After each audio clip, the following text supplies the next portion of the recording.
کریمی ارسال بلندش به تیر دوم و ضربه سر سعید عزت اللهی. گرچه اعتقاد به خطای پنالتی داره حسین کنانی. کارت زرد دوم، بله، اخراج میشه حسین کنانی زادگان. نمیدونم حالا این سطح از بازی ها، اونم بازی که یکی جلوی دقیقه 90 بیرونم نمیره حسین کنانی زادگان.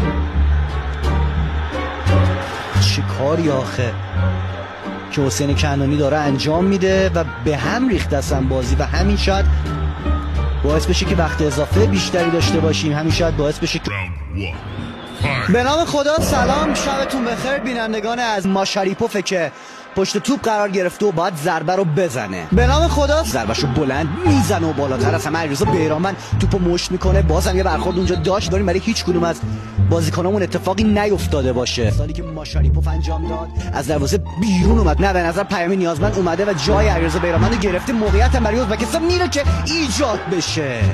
حسین کنانی زادگان چیزی نمود درون محوطه ایران و عملکرد عالیه بلند به درون محوطه سردار آزمون در شرایطی که آفساید هم اعلام شده بود. اورانوف تعدادشون هم زیاده، اون بر یکی باید بگیره بازیکن ازبکستانو.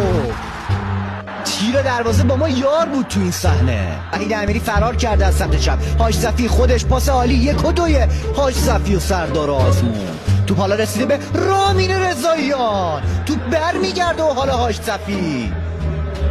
آفساید مهدی طارمی. حمله بعدی برای ایران، خودش زده به قلب دفاع حریف. سردار آزمون بالاخره گل، بالاخره اتفاقی که باید میافتاد افتاد.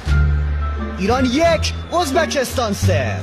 سردار آزمون بازم همکاری سردار و طارمی اون گل میزنه. چیزی که اول از همه توقع داریم از تیم ملی فوتبال کشورمون، اول این توپ گل نشه. اورانوف همچنان خودش و باری کلا به پیام